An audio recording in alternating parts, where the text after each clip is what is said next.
Obrigada, doutora Cir. Nós agradecemos a contribuição do doutor Eduardo Sabupais e do doutor Sérgio Moro, e passamos a palavra ao ministro André Mendonça para proferir sua conferência sobre liberdade religiosa na Justiça Constitucional, a experiência brasileira. Doutor André Mendonça é o ministro da Justiça e Segurança Pública do Brasil, ex-advogado-geral da União, doutor em Direito de Estado e Governança Global e mestre em Estratégias Anticorrupção e Políticas de Integridade pela Universidade de Salamanca, na Espanha. Com a palavra, o doutor André Mendonça. Bom dia a todos, muito prazer estar aqui com vocês para participar aqui do 7º Congresso Internacional sobre Liberdades Civis Fundamentais, promovidos pela ANAJURE, Associação Nacional dos Juristas Evangélicos. Eu queria, em primeiro lugar, lamentar não poder estar pessoalmente com vocês. Por outro lado, muito honrado pelo convite, pelo privilégio e oportunidade de poder compartilhar um pouco sobre liberdade civil, liberdade religiosa, os seus contornos e os delineamentos à luz da nossa Constituição e também fazendo um recorte histórico da defesa pela liberdade, da garantia da liberdade, não só pelo direito, mas também à luz dessa conexão religião e sociedade que, sem dúvida nenhuma, influenciam também a construção do direito e da nossa própria forma de ver e vivenciar o mundo como um corpo social que se faz representar não só por associações como a ANAJURE, mas por diversos segmentos da sociedade. Saúdo em especial o nosso presidente da ANAJURE, o Dr. Uziel, em nome de quem me permitam saudar a todos que me ouvem, palestrantes, conferencistas, membros da ANAJURE, e você que nos honra com o seu tempo, podendo aí estar refletindo à luz das nossas reflexões, da nossa forma de ver as liberdades civis. Em primeiro lugar, é importante registrar que as liberdades civis, e dentre as quais de ir e vir, de pensar, de se manifestar, a liberdade religiosa, elas são fruto de uma conquista histórica de direitos individuais, em especial, eu diria, dentro de uma sociedade judaico-cristã, os próprios fundamentos que o exemplo de Jesus Cristo trouxe para todos nós. De forma muito forte, muito consistente, isso começou a ser sistematizado em documentos jurídicos a partir da Reforma Protestante. Mas antes disso ainda, na Inglaterra, no ano de 1215, a Magna Carta trouxe já ali a primeira referência no âmbito da Inglaterra de que a igreja da Inglaterra seria livre e que seriam invioláveis todos os seus direitos e liberdades. E mais do que isso, que todos os direitos e liberdades ali concedidos deveriam ser reconhecidos no âmbito todo da Inglaterra ou das pessoas que viviam na Inglaterra, inclusive por clérigos leigos e aqueles que exercessem ali a sua cidadania. De modo mais efetivo, já a Declaração Inglesa de Direitos, ela diz que após o reinado de Jaime II, do rei Jaime II, onde diversos, diz o texto, maus conselheiros, juízes e ministros empregados por este rei, haviam se empenhado por destruir e eliminar e extirpar a religião protestante e as leis e liberdades do reino da Grã-Bretanha, se declaravam ali aqueles direitos, garantindo-se as liberdades a todas as pessoas para que elas pudessem exercê-la sem que fossem ameaçadas ao fazê-lo. Saindo um pouco já do contexto da Inglaterra, indo para a França, Declaração de Direitos do Homem e do Cidadão de 1789, nós temos no artigo 10 o reconhecimento expresso de que ninguém poderia ser molestado por suas opiniões, incluindo opiniões religiosas, desde que as suas manifestações não perturbassem a ordem pública estabelecida pela lei. E, de modo também muito pontual, no que tange à liberdade religiosa, a Declaração de Virgínia de 1776 expressa que a religião ou os deveres que temos com o nosso Criador, eles poderiam e deveriam ser exercidos com base na razão e na convicção pessoal, mas não pela força ou pela violência, mas sim tendo todos os homens igual e livre direito de exercício da sua liberdade religiosa, conforme a sua própria consciência. Ou seja, há uma gama de documentos nascidos por forte influência protestante no contexto internacional que garantem o direito de liberdade, de consciência, de expressão e de exercício da sua religiosidade a todo cidadão. Interessante citar que já no contexto pós-Segunda Guerra Mundial,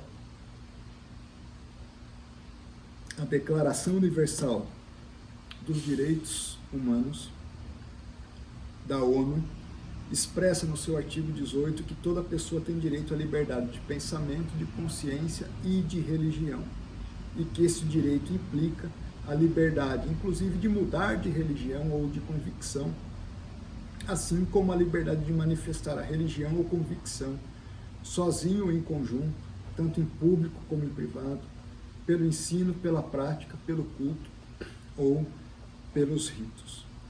Ou seja, é uma conquista histórica o direito à liberdade. No Brasil não é diferente. A Constituição de 88 estabelece que todos são iguais perante a lei, que a liberdade de consciência e de crença, ela é uma garantia inviolável, assegurado o livre exercício da religiosidade e também a prestação de assistência religiosa por entidades civis e militares no âmbito do país. Ainda que ninguém poderia ser privado, ninguém pode ser privado do exercício pleno dos seus direitos por motivos de crença religiosa, convicção filosófica ou até mesmo política. Então, nós temos, ao longo dos últimos séculos, uma sistematização de documentos normativos garantindo aos cidadãos, inclusive no âmbito do Brasil, a plena liberdade religiosa de consciência, de expressão, de ir e vir. A grande pergunta que nós fazemos é: essa é uma conquista já livre de qualquer restrição ou tentativas de restrição no âmbito da nossa sociedade? Não. Constantemente nós nos deparamos com situações, por vezes de grupos, de pessoas, por vezes até mesmo institucionais, no sentido de limitar essa liberdade. Ora, mas é possível algum tipo de limitação legítima? Sim, é possível. Mas em que contextos, com quais critérios, de que forma isso pode acontecer? Bom, primeiro, uma das liberdades mais básicas do ser humano é a liberdade de ir e vir. Isso não significa que não possa haver restrições legítimas a essa liberdade de ir e vir. Como já disse, a liberdade de expressão, o que não significa que não possa haver restrições legítimas à liberdade de expressão. Liberdade de ir e vir. Se uma pessoa comete um crime, ela pode ser condenada, ir para uma prisão e ter, então, restringido essa liberdade. Conforme a situação, ela vai ter que cumprir uma pena ficando em casa durante determinados horários noturnos.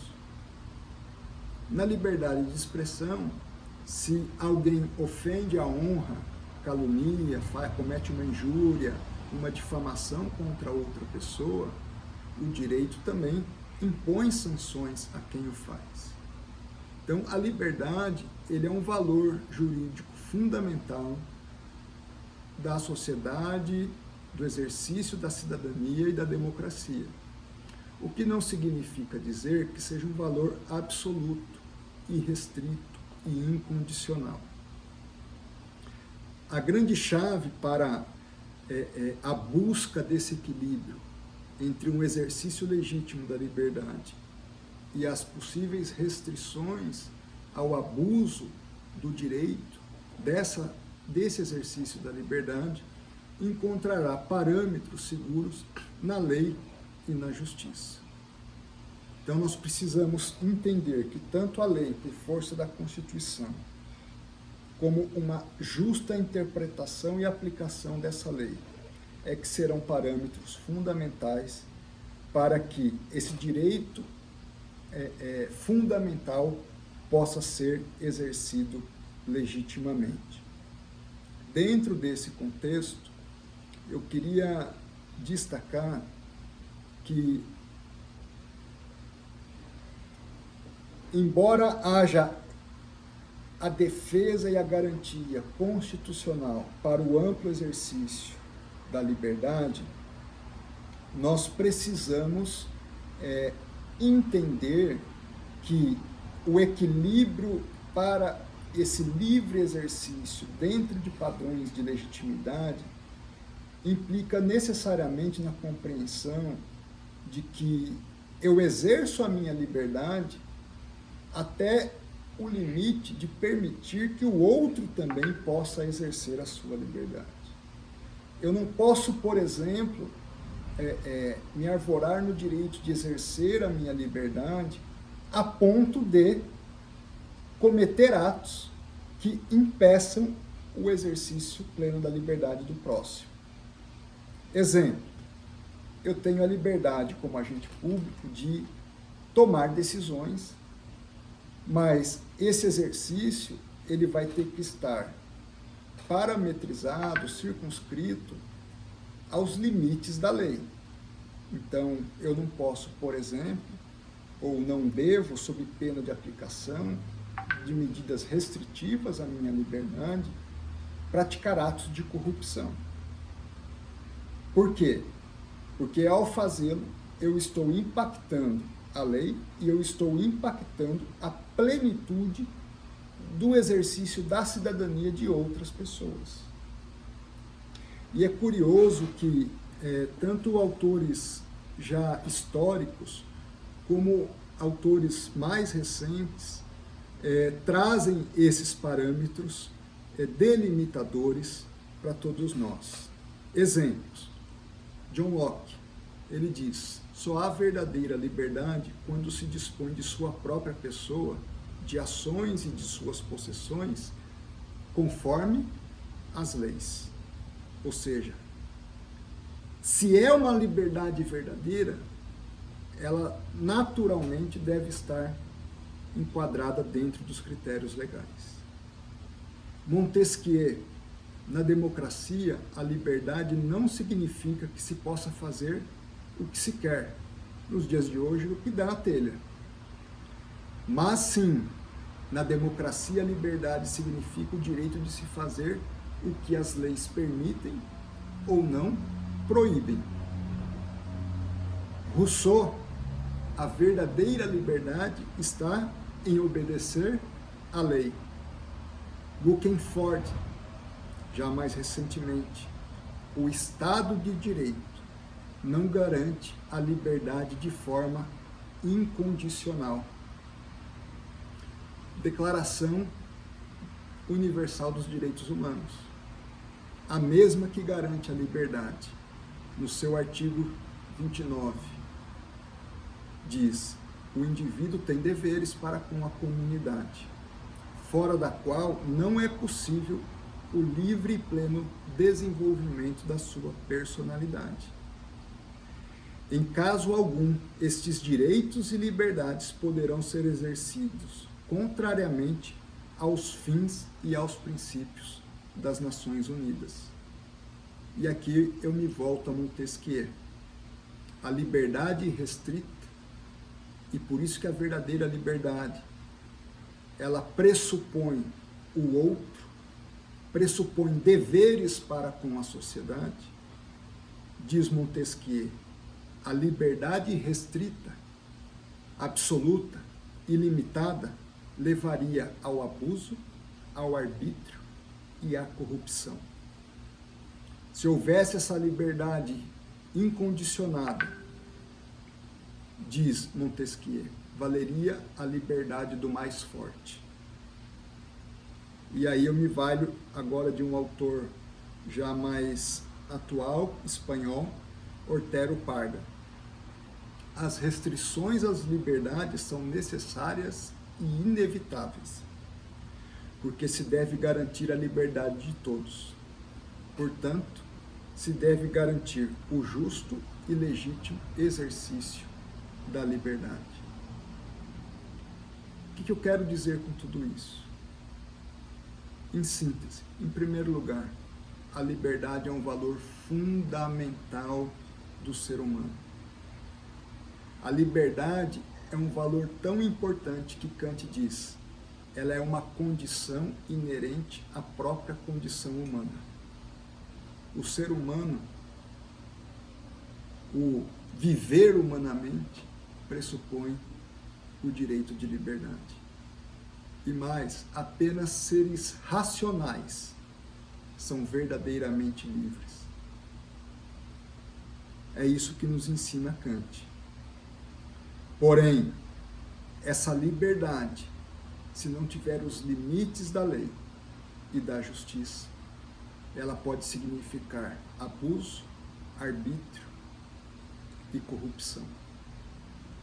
Ou seja, a liberdade, ela pressupõe o exercício em uma comunidade, onde não pode prevalecer o meu interesse.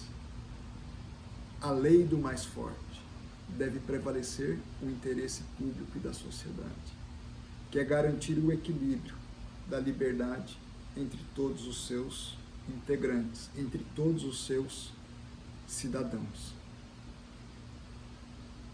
Mas, dentro de um Estado de Direito, quem tem o poder de limitar esta liberdade?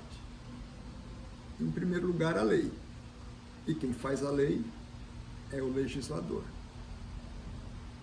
Então, não é a minha vontade que vai determinar eventuais limites justos para a garantia dessa liberdade, mas é dos representantes da coletividade que, reunidos em uma assembleia, em um congresso, podem deliberar eventuais limites e parâmetros.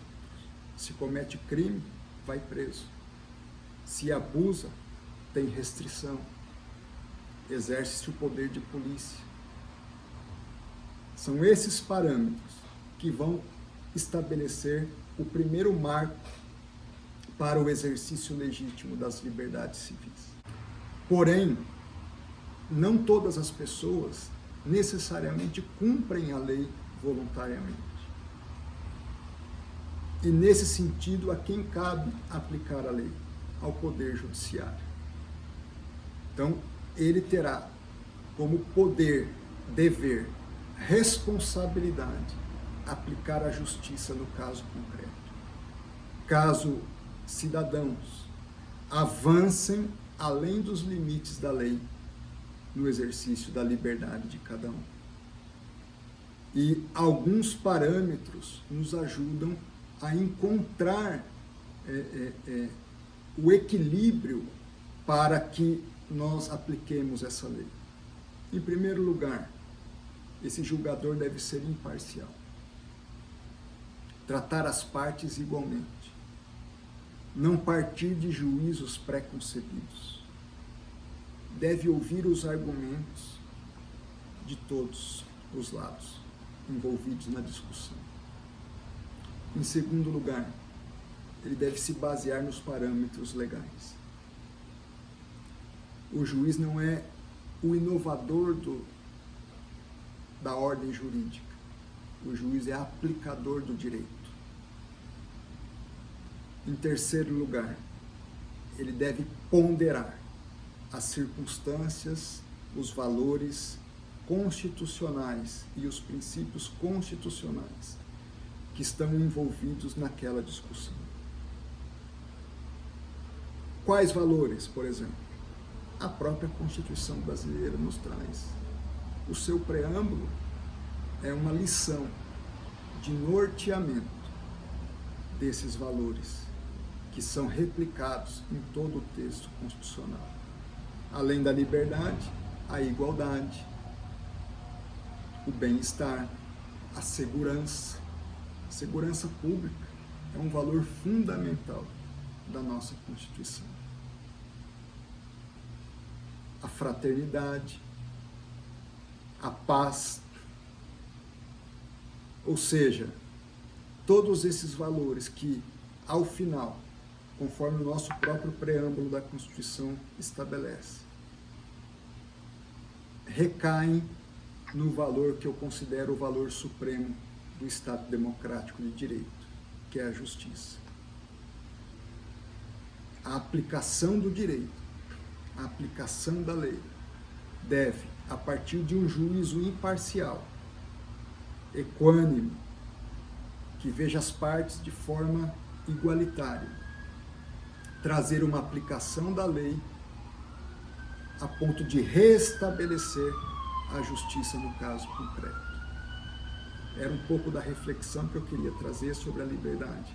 Uma conquista histórica, uma conquista universal, uma conquista da cidadania e do Estado de Direito, mas que ainda hoje, no dia a dia, é exercida fora dos parâmetros da lei, o que demanda a aplicação da lei e o exercício da justiça por parte daqueles que foram investidos pela própria sociedade de aplicá-la. Então, fica aqui minha palavra, meu incentivo, e que todos nós, no âmbito da nossa atuação, sejamos esses agentes para a justa aplicação da lei no caso concreto, para que todos possam exercer sua liberdade com a plenitude necessária, a ponto de garantir o equilíbrio e a harmonia social. Muito obrigado, um grande abraço a todos, parabéns à Ana Júlia e que Deus nos abençoe.